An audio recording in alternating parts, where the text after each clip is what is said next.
এবার শুনুন রাসূলুল্লাহর আচরণ। হযরত আয়েশা বলেছেন, আল্লাহর নবী দিনের কাজ করে যখন ঘরে ক্লান্ত শ্রান্ত হয়ে ফিরেছেন, এসে দেখেছেন আমার রান্না তখনও শেষ হয় নাই। নবীজি ক্ষুধার্ত ছিলেন, ক্লান্ত ছিলেন, আমার রান্না তখনও হয় নাই দেখে নবীজির চক্ষু লাল হয় নাই, ভুরু কুঞ্চিত করেন নাই, বিরক্তির ভাব দেখান নাই, ভর্ৎসনা করেন নাই, বরং আমার পাশে বসে তরকারি কুটে অথবা রুটি সেকে আমাকে সাহায্য করেছে। দাড়ি দিয়ে ধুল ঝাড়ায় দেয়, কয় আব্বা তোমার দাড়িতে ধুল লাগতেছে, তুমি এই কষ্ট করতেছো কেন? মেয়ে তো বোঝে না যে আমি তার জন্য কবর খুঁজতেছি। কবরটা খোঁড়া হয়ে যাওয়ার পর মেয়েটারে বান্ধা শুরু করলাম। মেয়ে এখন কাঁদতেছে, বাবা আমার বান্ধো কেন? আমি তারে বাঁধা জোরে ওর মধ্যে নিক্ষেপ করে দিলাম। মেয়েটা গর্তের মধ্যে বসে চিৎকার করে বলছে, আব্বা তুমি আমারে বাঁচতে দাও, আমি তোমারে বাপ বলে সমাজে হ্যায় করব না, আমি ভিক্ষা করে খাবো, আমারে বাইরো না। লোকটি বলছি, ইয়া রাসূলুল্লাহ, আমার মনে দরদ আসলো না। আমি একটা পাথর উঁচু করে আমার মেয়ের বুক লক্ষ্য করে জোরে মেরে দিলাম। বুকটা ফেটে রক্ত ফিনকি দিয়ে উঠলো, আর মেয়ের বুক থেকে আওয়াজ বেরোলো, আব্বা। আমার কানে যেন এখনো সেই আওয়াজ বাজে। হাদিস শরীফে এসেছে, হুজুরের চোখের পানি দাড়ি ভিজে ভিজে জামার উপরে পড়তেছিল। করবে না, কিয়ামতের দিন সে আল্লাহর জান্নাতে যেতে পারবে না। আপনি যতই নামাজ রোজা করেন, আল্লাহর দরবারে জান্নাতে যাওয়া যাবে না, যেহেতু আপনি জুলুম করেছেন।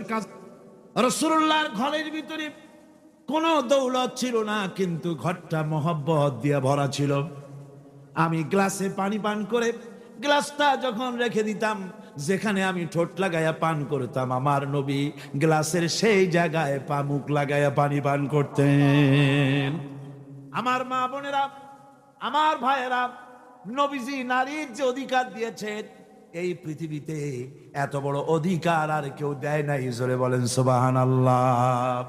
আমার ভাইয়েরা শুনুন, কোন মানুষের যদি 3টা মেয়ে হয়, রাসূলুল্লাহ বলেছেন 3 মেয়ের পিতা যদি কেউ হয়, তাহলে ওই 3টা মেয়েকে যদি যত্ন করে, ভালোবাসে, মহব্বত করে, দিন শিখায়, আদব শিখায়, আর তাদেরকে যদি সৎপাত্রস্থ করতে পারে, কিয়ামতের দিন আমি মুহাম্মদ সাল্লাল্লাহু আলাইহি ওয়াসাল্লাম আর ওই 3 কন্যার পিতা বেহেশতে এক জায়গায় থাকবো। ছেলের ব্যাপারে কিন্তু কথা বলা হয়নি, কথা বলা হয়েছে কাদের ব্যাপারে? মেয়েদের ব্যাপারে। মা বোনেরা, আমি বিশ্বাস করি আপনারা যদি জানতেন, পৃথিবীর মুসলিম মহিলারা যদি জানতেন ইসলাম তাকে কি অধিকার দিয়েছে, তাহলে সব রকমের নারী পক্ষ, নারী অধিকার আন্দোলন, এ হাবিজাবি আন্দোলনের বুকে লাঠি মেরে সব মেয়ে লোক রাস্তায় নেমে মিছিল করত গভর্নমেন্টের বিরুদ্ধে, যে কোরআন আমাদের যে অধিকার দিয়েছে, রাসূল যে অধিকার দিয়েছে, সেই অধিকার ফিরিয়ে দাও। রাসূলুল্লাহ বলেছেন, ভালো করে শুনেন, রাসূলুল্লাহ বলেছেন মেয়েদেরকে গালি দিও না। অনেক লোক আছে মেয়েদেরকে গালি দেয়, কন্যাকে গালি দেয়। হুজুর বলেছেন মেয়েদের গালি দিও না, কারণ আমি মুহাম্মদ সাল্লাল্লাহু আলাইহি ওয়াসাল্লাম মেয়েদের পিতা, আমি মেয়েদের পিতা। সুবহানাল্লাহ, সুবহানাল্লাহ।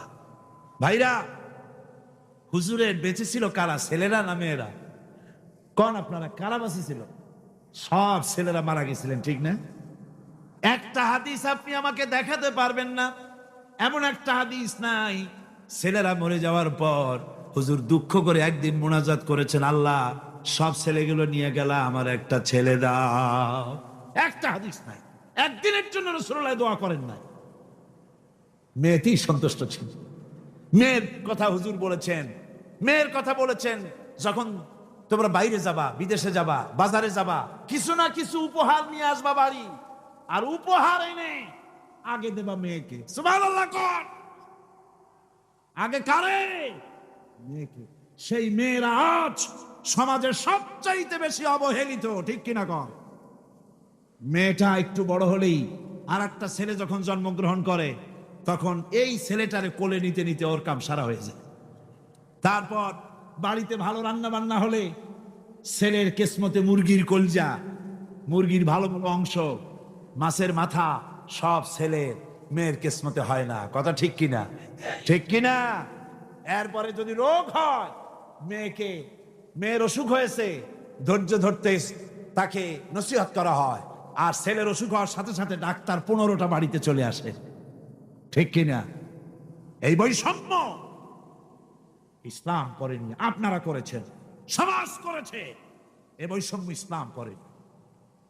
আমার বন্ধুগণ, মেয়েদের মর্যাদা কত বেশি, আল্লাহ রাসূল কত মর্যাদা দিয়েছেন নারীকে, মেয়েদেরকে কত মর্যাদা দিলেন। এই মেয়ে, তার কিসমতে বাড়িতে এই অবস্থা হলো। তারপরে যখন বড় হলো, বিবাহ দেওয়ার সময় বাপে করলো কি?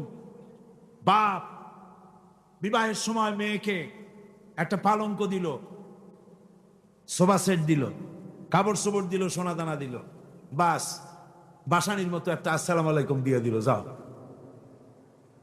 জমির ভাগ দিল না, বাড়ির ভাগ দিল না, ব্যবসার ভাগ দিল না, জমি বাড়ি টাকা পয়সা সবকিছু ছেলেদের নামে লিখে দিল।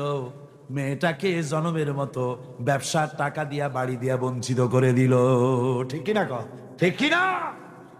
এরপরে হাজী শাহ মক্কা শরীফ গেছে, মায়েরা ঠগাইছে, জন্মের ঠগা। মক্কা শরীফ থেকে হজ করে আইসা 15 হাত লম্বা জামার টাকায় দিয়ে আসছে। এরপরে মক্কা শরীফের জায়নামাজের উপরে সেজদা দিয়া মোনাজাত করে কয়, আল্লাহ আমি যেন দোজখে না যাই, আমারে বেহেশত দিও। ফেরেশতারা কয়, পাজি তুই মর আগে জন্মের বেহেশত করে খাওয়াই। মেয়েরে ঠকাইছিস, বোনের ঠকাইছিস, ফুপুকে ঠকাইছিস, বেহেশত এত সোজা তোর মামু বাড়ি? মেয়েকে ঠকানো যাবে না।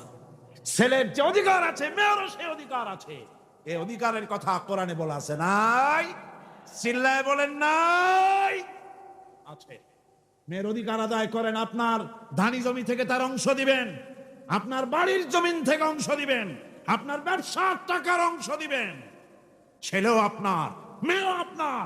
আপনার নামাজ, রোজা, হজ, যাকাত, তাহাজ্জুদ কাজে লাগবে না যদি মেয়েকে ঠকান। ইসলাম নারীকে এই অধিকার দিয়েছে। এই মেয়ে কদিন পরে আর একজনের বউ হয়ে গেল। বিবাহের সময় দেখেন অধিকার কার বেশি? সুবহানাল্লাহ কর। আমি বলি সারা পৃথিবী সমস্ত মানুষ যদি তাদের কলিজাটা ছিঁড়া রাসূলুল্লাহর পায়ের উপরে দিয়ে দিত, রাসূলুল্লাহর ঋণ শোধ হতো না। এ পৃথিবীর মানুষের অধিকার তিনি দিচ্ছেন। নারীর কোনো সম্মান নাই। যেই যুগে মেয়ে হয়েছে, শোনা মাত্র গলাটা টিপে মেরে ফেলাই। আল্লাহ কোরআন শরীফে বলছেন, বিআইয়ি যামবিন কুতিলাত, কোন অপরাধে মেয়েগুলির মেরে ফেলতেছ? আহা, অপরাধটা করছি, এই মেয়ে মেরে ফেলতেছে। ওই যে হাদিস শরীফে একটা লোক গিয়ে কাঁদতেছিল মুসলমান হওয়ার পরও। হুজুর কয়, কান্দো কেন? কই যে আমার গুনাহ কি মাফ হয়েছে? হুজুর বলেন, হ্যাঁ মাফ হয়ে গেছে, কলেমা পড়ছো, মাফ হয়ে গেছে। কয় যে হুজুর আমি তো মারাত্মক গুনাহ করছি। বলে কি? বলে আমার একটা মেয়ে, সেই মেয়েটাকে নিয়ে আমি, ঘটনা লম্বা, আমি সংক্ষেপে বলতেছি, মেয়েটাকে ফাঁকি দিয়া তারে আমি মারবো, বুঝতে দেই নাই আমার বউরে। বললাম চলো বেড়াইতে যাই। মেয়েটা আমার সাথে সাজাই দিয়েছে, তার মা বেড়াতে নিয়ে যাবো এই কথা মনে করে। মেয়েটা কদ্দূর যায়, আবার আব্বা আব্বা বলে আমার দিকে ফিরে আসে, আবার পিছনে থাকে, আবার আব্বা আব্বা বলে জড়ায় ধরে। এইভাবে করতে করতে যখন নির্জন এলাকায় গেলাম, আমি পাহাড়ের পাশে গর্ত খোঁড়া আরম্ভ করলাম। গর্ত খুঁজি আর মাটি ছিটে এসে আমার দাড়িতে লাগে। বাচ্চা মেয়েটা আমার কাছে এসে দাড়ি দিয়ে ধুল ঝাড়ায় দেয়, কয় আব্বা তোমার দাড়িতে ধুল লাগতেছে, তুমি এই কষ্ট করতেছো কেন? মেয়ে তো বোঝে না যে আমি তার জন্য কবর খুঁজতেছি। কবরটা খোঁড়া হয়ে যাওয়ার পর মেয়েটারে বান্ধা শুরু করলাম। মেয়ে এখন কাঁদতেছে, বাবা আমার বান্ধো কেন? আমি তারে বাঁধা জোরে ওর মধ্যে নিক্ষেপ করে দিলাম। মেয়েটা গর্তের মধ্যে বসে চিৎকার করে বলছে, আব্বা তুমি আমারে বাঁচতে দাও, আমি তোমারে বাপ বলে সমাজে হেয় করবো না, আমি ভিক্ষা করে খাবো, আমারে পাইরো না। লোকটি বলছি, ইয়া রাসূলুল্লাহ, আমার মনে দরদ আসলো না। আমি একটা পাথর উঁচু করে আমার মেয়ের বুক লক্ষ্য করে জোরে মেরে দিলাম। বুকটা ফেটে রক্ত ফিনকি দিয়ে উঠলো। আর মেয়ের মুখ থেকে আওয়াজ বেরোলো, আব্বা। আমার কানে যেন এখনো সেই আওয়াজ বাজে। হাদিস শরীফে এসেছে, হুজুরের চোখের পানি দাড়ি ভিজে ভিজে জামার উপরে পড়তেছিল। হুজুর বললেন, আহারে, মানুষও পারে এইরকম কাম করতে।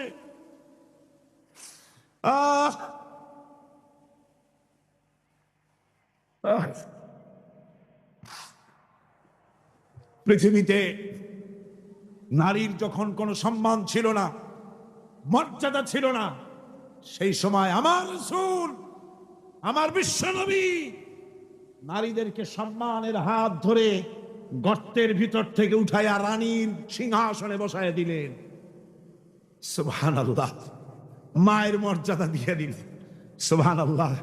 নারীরা আমাদের মায়ের জাত। নারীরা আমার কি এর জাত? মায়ের জাত। আমার মা বোনেরা, তোমাদের সম্মান কত তোমরা জানো না। আমরা পুরুষ, আমাদের পায়ের তলে জুতা, আর তোমরা আমাদের মায়ের জাত। তোমরা নারী, তোমাদের পায়ের তলে আল্লাহর জাত। আল্লাহর ব্যস্ততা তোমাদের পায়ের তলে। এই সম্মান আল্লাহ তোমাদের দিয়েছে, নবী দিয়েছেন। সুবহানাল্লাহ। কর ভাইরা আমার, অধিকার ইসলাম দিয়েছে। বিবাহ যখন হয়, এই বিবাহের সময় এজেন্ট আনতে হয়। আর বিবাহ হচ্ছে বিবাহ বৈঠক। এজেন্ট আনার জন্য ওই যে কি জানি কয়, ম্যারেজ রেজিস্ট্রার বা মৌলবি সাহেব, কার অনুমতি আগে নেয়? বলেন কার অনুমতি? তাহলে অধিকার ইসলাম পুরুষে দিল না মেয়ে লোকের দিল? আগে মেয়ে লোকের কাছে যাও, মেয়েটাকে জিজ্ঞেস করো সেই বিবাহে রাজি আছে কিনা। সুবহানাল্লাহ পড়ে, এই বিবাহে রাজি আছে কিনা জিজ্ঞেস করো, তার অধিকারই বেশি। এরপরে এই বিবাহে করার ব্যাপারে কত বৈষম্য। আজ বিবাহ করতে গেলে যৌতুকের প্রথা এসেছে। রাসূলুল্লাহ যৌতুক দিয়েছিলেন, ওটা যৌতুক না, ওটা উপহার, ওটা হাদিয়া। রাসূলুল্লাহ তোহফা দিয়েছিলেন হুজুরের জামাই। সুবহানাল্লাহ। কি জামাই? এক জামাই তো জিন্নুর আইন, যাকে ফেরেশতারা পর্যন্ত লজ্জা করতো যারে দেখে, হযরত উসমান রাদিয়াল্লাহু তাআলা আনহু। আর একজন হযরত আলী কাররামাল্লাহু ওয়াজহাহু। হযরত আলী, যার সম্পর্কে রাসূল পাক সাল্লাল্লাহু আলাইহি ওয়াসাল্লাম যাকে কত সম্মান দিয়েছেন, কত মর্যাদা দিয়েছেন, এই হলো হযরত আলী, হুজুরের জামাই। আনা মাদিনাতুল ইলম ওয়া আলিয়ুম বাবুহা। আমি হলাম জ্ঞানের রাজ্য, আর আলী হলো সেই রাজ্যে প্রবেশের দরজা। সুবহানাল্লাহ। ভাইরা, এই হলো জামাই। আর মেয়ে খাতুনের জান্নাত, বিনতে রাসূল, বেহেশতের সমস্ত রমণীদের সরদারিনী মা ফাতিমাতুজ জাহরা রাদিয়াল্লাহু তাআলা আনহা। কি উপহার দিলেন বিয়েতে রাসূল? এই মেয়ে আর এই জামাই। উপহার হলো খেজুরের ছোবড়ার একটা তোশক, পানি উঠাবার জন্য একটা মশক, আর আটা পেশা একটা জাতা। এই হলো নবীর মেয়ে আর জামাইয়ের জন্য উপহার। আজ সমাজের ভেতরে যৌতুক সৃষ্টি হয়েছে। এই যৌতুক নিতেছে মুসলমানেরা। কন্যা পক্ষের কাছ থেকে দাবি করে যৌতুক আদায় করা হচ্ছে। ঠিক কিনা কর? যৌতুক দিতে হবে, যৌতুক দিতে হবে। কি দিবা? পাজেরো জিপ, লেটেস্ট মডেল, 10 লক্ষ টাকার ক্যাশ, গুলশানে অফিস, মঙ্গল গ্রহে বাড়ি। মানে মেয়ে জন্ম দিয়া বাপ এমন বিপদে পড়েছে যেন তওবা করা দরকার, আল্লাহ আমারে মাইয়ে দিও না। ঠিক কিনা কর? সমাজের অভিশাপ, হারাম। আপনি মেয়ে বিয়ে দেওয়ার সময়, ছেলে বিয়ে দেওয়ার সময় কন্যা পক্ষের কাছ থেকে ডিমান্ড করতে পারবেন না। যদি বর কন্যা পক্ষ ইচ্ছে করে কিছু দেয়, দেওয়া সুন্নত, নেওয়াও সুন্নত, কিন্তু দাবি করতে পারবেন না। দাবি করে যদি নেন, শুকরের মাংস খাওয়া কি? বলেন নাকি? কুত্তার পায়খানা খাওয়া কি? আর যারা জবাব দিলেন না তাদের জন্য কি মোবা? কুত্তার পায়খানা খাওয়া কি? সুতরাং মেয়ে বিয়ে ছেলে বিয়ে দেওয়ার সময় কন্যা পক্ষের কাছ থেকে যৌতুক আদায়ের নামে দাবি করে কোনো কিছু শুয়ারের মাংসের মতো, কুত্তার পায়খানার মতো এসব জিনিস আপনারা কি দাবি করে আদায় করবেন? আমি আজকে দেখতে চাই যে সব পিতারা মাহফিলে এসেছেন, ছেলের বিয়ে আজও দেন নাই, সেই সব পিতারা কোরআনের মাহফিলে হাত তুলে শপথ করেন কুত্তার পায়খানা খাবেন না, শুয়ারের মাংস খাবেন না। হাত উঁচু করেন। ওই ছেলেরা, তুমি বাপ হইছো কবে? হাত নামাও। ছেলেরা না, শুধু পিতারা, ছেলের বাপেরা হাত উঁচু করো, আমি দেখবো। তা হোক, ছেলের বাপেরা হাত উঁচু করো, আমি দেখবো। আলহামদুলিল্লাহ, হাত নামান, কোন আলহামদুলিল্লাহ, আরো জোরে কোন আলহামদুলিল্লাহ। এবার তোমরা যারা হাত উঠাতে গিয়ে বেকুব হইছো, এইবার তোমরা জওয়ানেরা, তরুণেরা, ছাত্ররা, যুবকেরা, তোমরাও তো বিবাহ করবা, যারা বিবাহ করো নাই। বিয়ে করার সময় তোমার এই চিন্তা করা দরকার, টেলিভিশন, গাড়ি, ক্যাশ, সবকিছু চাইতে বেশি মূল্যবান তোমার স্ত্রী। ঠিক কিনা? ঠিক কিনা? সেই স্ত্রী হবে তোমার কাছে বেশি মূল্যবান। দাবি করে কিছু নিতে পারবা না। যদি শ্বশুর একটা ঘড়ি দেয়, চুমা খাইয়া হাতে লাগায় নিয়ে আসবে। যদি একজোড়া জুতা দেয়, 14 গোষ্ঠীর কপাল মনে করে নিয়ে আসবা। শেরওয়ানে দিল, আলহামদুলিল্লাহ বলে গায়ে দিয়ে নিয়ে আসবা। তোমার তো তৃপ্তি হওয়া উচিত। আমার শ্বশুর, আমার শাশুড়ি তার 18 বছর, 20 বছর, 22 বছরের কলিজার নিংড়ানো স্নেহকে উজাড় করে দিয়ে তার কলিজার টুকরা মেয়েটাকেই তো দিয়ে দিয়েছে আমাকে। এর থেকে টেলিভিশন বেশি, রেডিও বেশি, গাড়ি বেশি, বাড়ি বেশি? বিবাহ করবা মহব্বত করে, নিজের টাকা দিয়া, বাপের টাকা দিয়া, সোনা দিয়া, দানা দিয়া, কসমেটিক্স দিয়ে, সুন্দর সুন্দর শাড়ি দিয়ে সাজাইয়া, রানীর মর্যাদা দিয়ে বাড়িতে এনে সম্মানের সাথে রাখবে। জীবনে খোটা দিবা না। বলি বড় দুঃখে, এই জন্য বলি, আমার দেশে একটা যৌতুকের ঘড়ির জন্য, একটা যৌতুকের রেডিওর জন্য, 100 টাকার জন্য আমার দেশে স্বামীরা স্ত্রীকে গলা টিপে হত্যা করেছে। এরা মানুষ না জানোয়ার। সুতরাং যুবকেরা, বীর চট্টলার, বীর মুজাহিদ, তরুণ যুবক, তোমরা যারা বিয়ে করনি, ওয়াদা করো যৌতুক ছাড়াই বিবাহ করবে। কারা হাত উঁচু করে দেখো।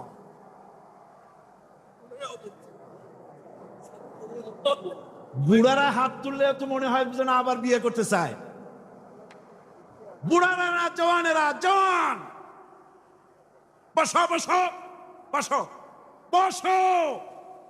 আলহামদুলিল্লাহ, জোরে কোন আলহামদুলিল্লাহ, আরো জোরে কোন আলহামদুলিল্লাহ। আমি তো দাঁড়াইতে বলি নাই, আমি তো দাঁড়াতে বলি নাই। ভাইরা দাঁড়ালেন কেন? বলছি দোয়া কবুলের রাত, দোয়া করিয়া যান। বসেন, কেউ দাঁড়িয়ে থাকেন না, সবাই বসেন। আজকের মাহফিল সার্থক। আপনারা বিশ্বাস করেন আগামী জাতীয় নির্বাচনে যে পার্লামেন্ট তৈরি হবে, সেই পার্লামেন্ট যদি কোরআনের পার্লামেন্ট হয়, তাহলে যৌতুক বিরোধী বিল পাশ করে যৌতুক প্রথার উপরে ঝাঁটা মেরে বঙ্গোপসাগরে আমরা নিক্ষেপ করব ইনশাআল্লাহ।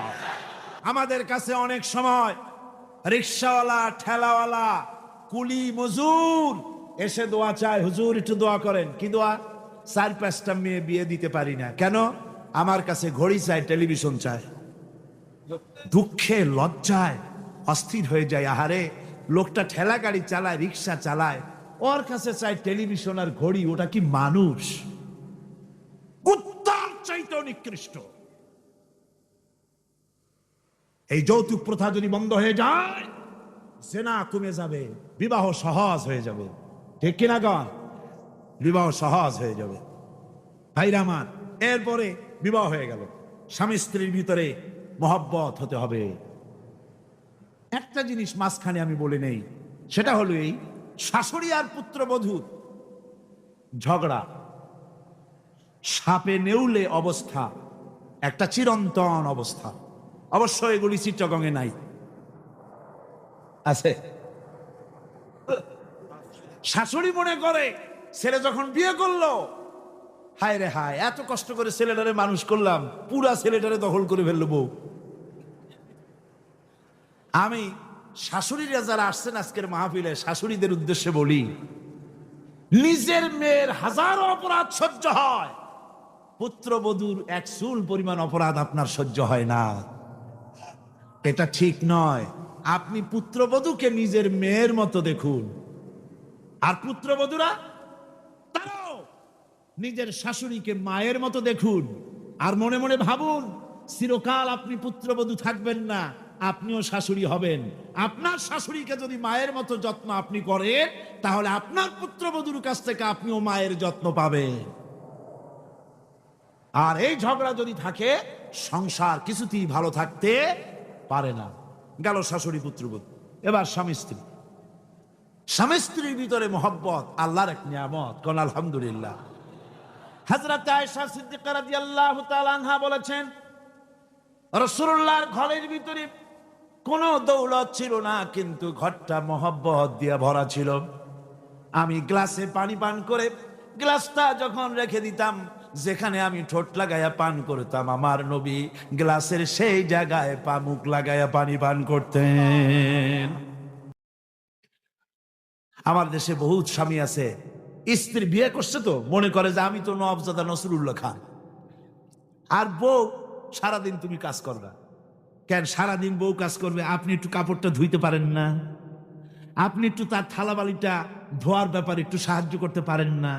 আপনি একটু তরকারি কোটার ব্যাপারে যেটা আপনি পারেন একটু সাহায্য করতে পারেন না? ঘরটা একটু আপনি গুছাইতে পারেন না? আপনি কোন বড় লাটের বড় লাট? এবার শুনুন রাসূলুল্লাহর আচরণ। হযরত আয়েশা বলেছেন, আল্লাহর নবী দিনের কাজ করে যখন ঘরে ক্লান্ত শ্রান্ত হয়ে ফিরেছেন, এসে দেখেছেন আমার রান্না তখনও শেষ হয় নাই। নবীজি ক্ষুধার্ত ছিলেন, ক্লান্ত ছিলেন, আমার রান্না তখনও হয় নাই দেখে নবীজির চক্ষু লাল হয় নাই, ভুরু কুঞ্চিত করেন নাই, বিরক্তির ভাব দেখান নাই, ভর্ৎসনা করেন নাই, বরং আমার পাশে বসে তরকারি কুটে অথবা রুটি সেকে আমাকে সাহায্য করেছে। এই ছিল আমার রাসূল। নারীদের প্রতি সহনশীল হও, নারীদেরকে সম্মান করো। চট্টগ্রামের তরুণ যুবকদের বলি, কলেজ বিশ্ববিদ্যালয় হাই স্কুল মেয়েদের যখন ছুটি হয়, নির্লজ্জের মতো কলেজের গেটে মহিলা স্কুলের সামনে দাঁড়ায় থাকো কেন? ঠিক কিনা কর? তোমাদের জ্বালায় মেয়েরা নিরাপদে হাঁটতে পারে না। তুমি মেয়ের লোককে যখন দেখো, পরের একটা মেয়ে, তুমি ভাবতে পারো না এটা আমার মা, এটা আমার বোন? এইরকম চোখে দেখো। নারীকে সম্মান করো। মহিলা স্কুল মহিলা কলেজের সামনে ভিড় করো না, তাদের সহজে যাতায়াত করতে দাও। এটাই ইসলাম বলে। বউকে সাহায্য করো, স্ত্রীকে সম্মান করো, মর্যাদা দাও, সমান অধিকার। তবে এক জায়গায় স্বামীর অধিকার একটু বেশি। সেটা কোথায়? তিরমিজি শরীফের হাদিসে এসেছে, একবার আল্লাহর নবী এক পাহাড়ি এলাকা থেকে যাচ্ছিলেন, জঙ্গলের এক উট এসে নবীজির পায়ের উপরে সেজদায় পড়ে গেল, পায়ের উপরে চুমো খেলো। সাহাবায়ে কেরাম বললেন, ইয়া রাসূলুল্লাহি, পাহাড়ের উট হুজুরের পায়ে সেজদা দিয়া ধন্য হয়ে গেল। হুজুর যদি অনুমতি দিতেন, আমরাও হুজুরের কদমে সেজদা দিয়া ধন্য হয়ে যেতাম। নবীজি বলেন, মানুষ মানুষকে সেজদা করা হারাম। আমি যদি মানুষকে সেজদা করার জন্য যদি পারমিশন দিতাম, তাহলে দুনিয়ার সমস্ত স্ত্রীদেরকে বলতাম তারা যেন তার স্বামীরে সেজদা দেয়। স্বামীর মর্যাদা এখানে বেশি। রাসূলুল্লাহ আরো বলেছেন, কোন স্ত্রীর মউত হয় যদি এমন অবস্থায় যে তার স্বামী তার প্রতি খুশি ছিলেন, আল্লাহ রাসূল বলেছেন মেয়ে লোকটি সোজা আল্লাহর জান্নাতে চলে যাবে। স্বামীর মর্যাদা এখানে বেশি। স্বামীকে লক্ষ্য রাখতে হবে, উভয়ের অধিকারের প্রতি যত্নশীল হতে হবে। এরপরে যখন সে মা হয়ে গেল, আমার বন্ধুগণ, নারী যখন মা হয়ে গেল, মর্যাদা তখন তার এত বেড়ে গেল, রাসূলের কাছে প্রশ্ন হলো, হুজুর খেদমত করব কার? হুজুর বলেন তোমার মায়ের, তারপরে কার? তোমার মায়ের, তারপরে কার? তোমার মায়ের, তারপরে কার? তোমার পিতার। পিতার চাইতে মায়ের মর্যাদা কয় গুণ হলো? 3 গুণ হয়ে গেল। রাসূলুল্লাহ 3 গুণ বাড়ায় দিলেন। সুতরাং আমি বলি আপনাদেরকে, মা আপনার বড় পীর, বাপ আপনার বড় পীর, কোনোদিন ভুলে যাবেন না। কথাটা বারবার বলি আমি, যত জায়গায় মাহফিলে যাই আমি, ওলামারা সবাই বলেন, আমিও বলি, সব জায়গায় মানুষকে স্মরণ করায় দেই, আপনার কাছে আপনার মা বাপের চাইতে বড় পীর আর নাই। কারণ পীর সাহেবের দোয়া যতই আপনি ওলিয়ে কামেল বলেন, যতই হুজুর কেবলা বলেন, তার দোয়া কবুল আপনার জন্য হতেও পারে, নাও হতে পারে, 50-50। কথা ঠিক কিনা কন? কিন্তু রাসূলুল্লাহ গ্যারান্টি দিয়েছেন 3 জনের দোয়া অবশ্যই কবুল হয়ে যাবে। তার ভিতরে একজন হলো মাজলুম, যদি দোয়া করে কবুল হবে। একজন হলো মুসাফির, দোয়া কবুল হবে। আর একজন হলো মা বাপ, যদি দোয়া করে আল্লাহর দরবারে, আল্লাহ রাব্বুল আলামিন অবশ্যই দোয়া মঞ্জুর করে নেবেন। মা বাপের কাছে দোয়া চাও। ভাইরা, মনে কিছু করবেন না, আপনি আপনার হুজুর কেবলারে দাওয়াত করিয়া বিরিয়ানি খাওয়াবেন, খুশি করতে পারবেন না, যেহেতু এর আগে উনি আর এক জায়গা দিয়া 4-5 পদের বিরিয়ানি খাইয়ে আসছে। আপনি হুজুরের 5,000 টাকা দিয়ে খুশি করতে পারবেন না, যেহেতু হুজুর আর এক বড় লোকের কাছ থেকে 50,000 টাকা হাদিয়া পাইছে। আপনি একটা শাল দিয়া হুজুরকে খুশি করতে পারবেন না, যেহেতু অনেক দামি শাল হুজুরকে আর একজনে হাদিয়া দিয়েছে। ঠিক কিনা? কিন্তু আপনি যদি আপনার মাকে, এই বেদানার দিনে বাজারে বাজারে পথে ঘাটে বেদানা পাওয়া যায়, আঙ্গুর পাওয়া যায়, ভালো ভালো ফল পাওয়া যায়, এগুলো কিনে নিয়ে মায়ের কাছে বসে বেদানা খুঁড়ে, মা কথা বলতে পারে না, বুড়ি হয়ে গেছে, মায়ের কাছে বসে মায়ের মুখে যদি তুলে দেন, আল্লাহর আরশ খুশি হয়ে যাবে, দোয়া মঞ্জুর হয়ে যাবে। হযরত বাইজিদ বুস্তামি ওই ঘটনা কে না জানে, রাতের আধারে পানির জন্য চাইলেন, ছেলে পানি পাইল না, ছোট্ট মানুষ, পানি আনতে কোথায় চলে গেল, এসে দেখে মা ঘুমানো, পানি নিয়ে দাঁড়ানো। রাত চলে গেছে, ফজরের পর দেখে ছেলে কাঁপে, হাতে পানি। বাবা তুমি কাঁপো কেন? গ্লাস নিয়ে বলল, মা গভীর রাত্রে পানি চেয়েছিলেন, দিতে পারি নাই, বহু দূর থেকে পানি এনে দেখি ঘুমায় গেছো। তা তুমি ঘুমাও নাই কেন? ঘুমাইলাম না মা, আবার যদি পানি চান সময় মতো যদি দিতে না পারি আপনার কষ্ট হবে, সেই জন্য পানি নিয়ে আমি দাঁড়ায় আছি। বাইজিদের মা বাইজিদের হাতের থেকে পানি নিয়ে পান করে, কম্বলটা গায়ে দিয়া বাচ্চারে শোয়ায় দিয়া উজু করে ফজরের নামাজ পড়ে সেজদায় গিয়া মায়ের চোখের থেকে পানি পড়ছে। মা বলে, রব্বুল আলামিন, আমি বাইজিদের মা, আমি যতই গুনাহগার হই না কেন, মায়ের দোয়া বাচ্চার জন্য কবুল হয় বলে তোমার হাবিব বলেছেন। আমার ছোট্ট বাইজিদ আমার জন্য যা করেছে, আমার কলিজা ঠান্ডা হয়ে গেছে। রব্বুল আলামিন, তুমি আমার বাইজিদকে সুলতানুল আরিফিন বানাইয়া দাও। দোয়া মঞ্জুর। সুবহানাল্লাহ। ভাইরা, খবরদার ভুল করবেন না। আপনার সবচাইতে বড় পীর আপনার মা বাপ। সবচাইতে বড় পীর কে?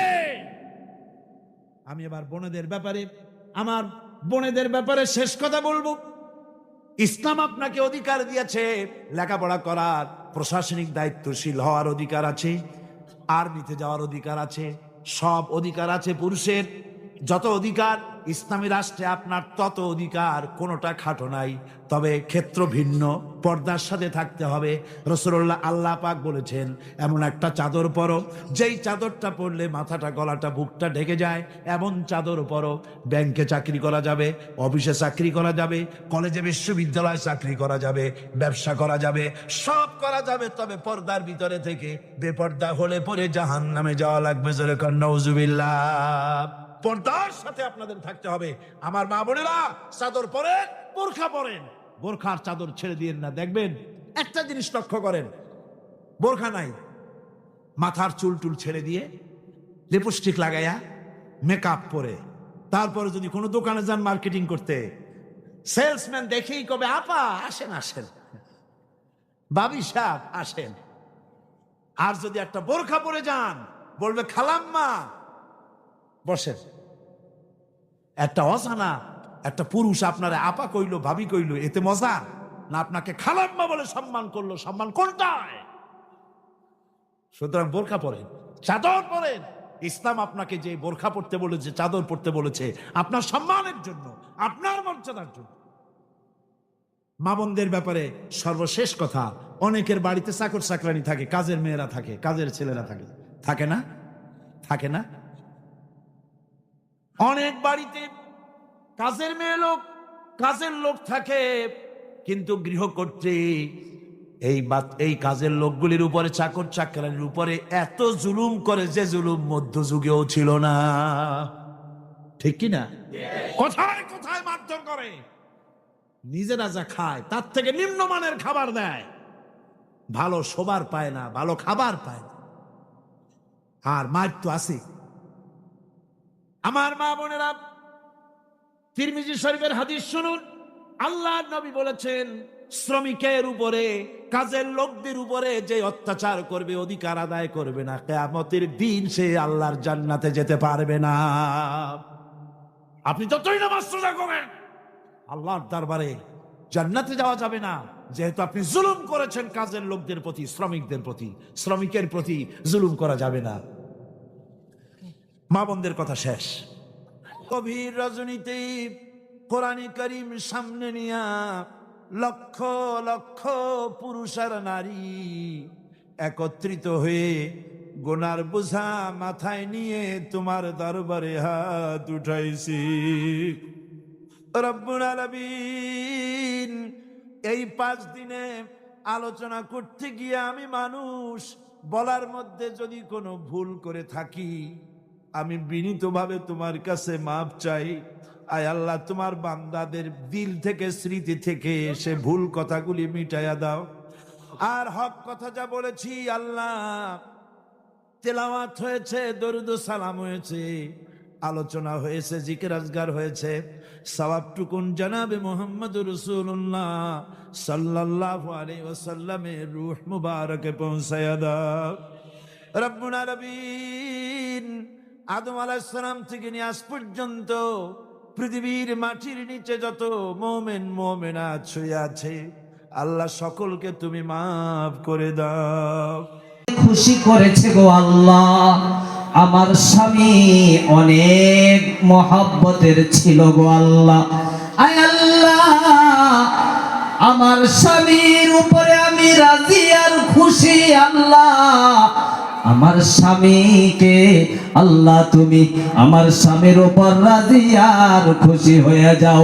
নবী মুহাম্মদুর রাসূলুল্লাহ সাল্লাল্লাহু আলাইহি ওয়াসাল্লাম সার্টিফিকেট দিয়েছেন, ওই স্বামী জান্নাতের মেহমান হয়ে যাবে। সুবহানাল্লাহ। সেই জন্য ভাই মুহতারাম দোস্ত আজিজ, আমি শেষ করছি এতখানি বলিয়া, আমাদের ভিতরে হিংসা দূর করতে হবে ভাই, আমাদের ভিতরে হিংসা দূর করতে হবে। হিংসা কি করে জানেন?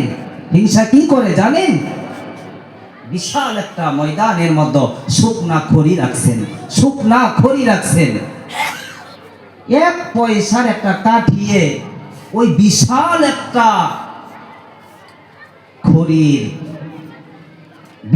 একটা খড়ির জায়গাটা 1 পয়সার কাঠিয়ে ভস্ম করিয়া দেয় না গো? দেয়। সেই জন্য আপনি এত নেক করছেন, আপনার ভিতরে যদি হিংসা থাকে না, সব শেষ হয়ে যাবে। সেই জন্য হিংসা আমাদের দূর করতে হবে।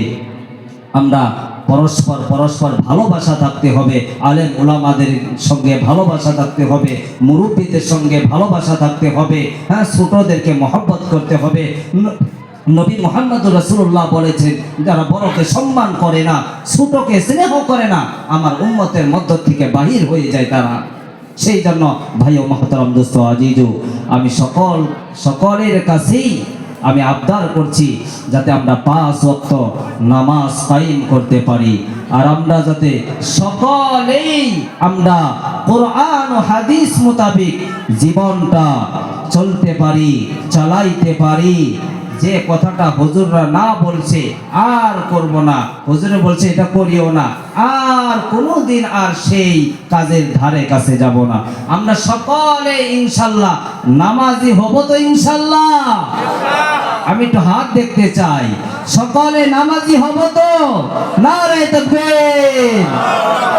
আল্লাহ তাআলা আমাদের সকলকে শোনার সাথে বেশি বেশি আমল করার তৌফিক দান করো। আমার ক্ষুদ্র বক্তব্য, আমার বক্তব্য রেখা টেনে আমি শেষ করছি। ওয়া আখিরি দাওয়ানা আলহামদুলিল্লাহি রাব্বিল আলামিন। আসসালামু আলাইকুম ওয়া রাহমাতুল্লাহ।